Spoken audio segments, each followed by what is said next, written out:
Welcome back, everyone. Thank you so much for joining us. Today, we are diving into a pressing economic issue that has been making headlines recently all across the nation and the economic landscape. And that's the fact that America's growing debt crisis only got worse because according to a recent report from the New York Federal Reserve, credit card debt in the United States has reached a record all-time high.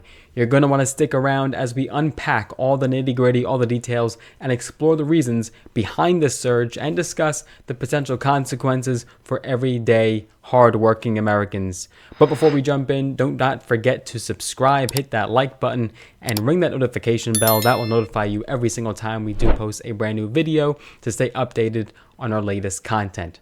Now, let's get started. In the last quarter of 2023, total credit card debt in the U.S. soared to an unprecedented $1.13 trillion, and this marked a staggering $50 billion increase, or about 4.6% from just the previous quarter alone. And these figures not only set a new record, but also represent the 9th consecutive annual increase in credit card debt.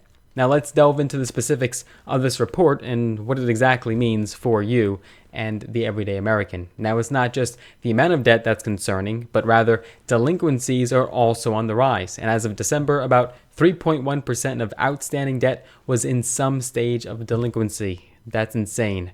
This reflects an increase from the previous quarter. And what's even more alarming is that like count. Make sure you go to the end of this video, smashing like button. I would appreciate that. It just helps with me, the YouTube algorithm, in our community. Thank you. But it's a fact that credit card delinquencies are continuing to climb from their pandemic era lows because the flow of debt moving into the delinquency hit 8.5% in the fourth quarter at an annualized rate, indicating potential financial stress for many households, especially among younger Americans, particularly the Gen Z and millennial Americans, as well as lower income individuals. So let's explore the factors contributing to the surge in credit card debt. But first I want to know, folks, do you have any credit card debt right now? Has it increased? Has it decreased? Is it getting better? Is it getting worse? What does your credit card situation look like? And what are you doing to hopefully mitigate it and get out of it? Let us know down below in the comment section.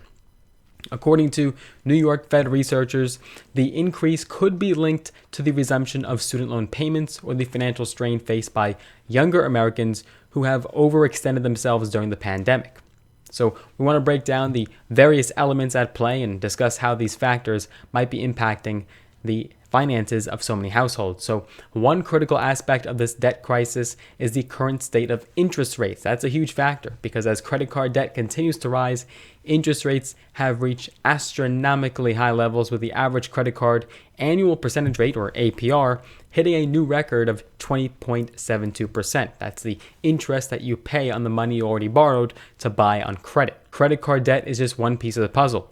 The overall household debt in the United States has now reached a staggering $17.5 trillion, with auto loan balances and mortgage balances also contributing to the uptick.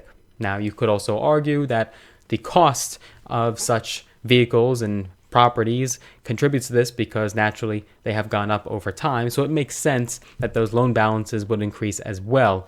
But it does not necessarily detract from the fact that we have a mounting crisis in this country. So how does this debt burden impact the average American household, and what does it mean for the broader economy? What are your thoughts, folks? I want to know your opinions down below in the comment section. Do you think it's only going to exacerbate the already dire economic situation that we have in this nation?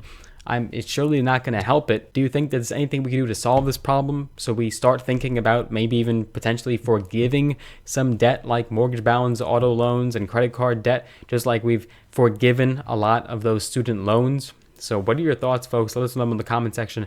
I want to hear your thoughts and solutions.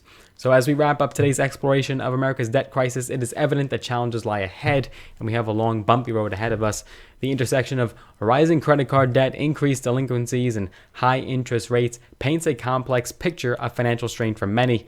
We want to continue to monitor this situation and provide updates as needed. So I hope you found this video informative. Make sure you share it with a friend, get the word out, spread it on social media. Of course, give it a big thumbs up. You want to subscribe for more insightful content and hit the notification bell to always stay in the loop as long as we post new updates. So if you also want to get some free stocks, folks, this will not hurt your debt. It will not increase your credit card balances. Make sure you use the brokerage link down below in the comment section with Robinhood. When you sign up, you'll actually get some free stocks, some valued with thousands of dollars in some cases, and let us know what stocks you get. And if you also want to stay protected today with today's video sponsor, sign up with Aura and you'll be protected and safe online. Use that affiliate link down below in the comment section, or the description rather. And with that being said, folks, thank you so much for joining us. Until next time.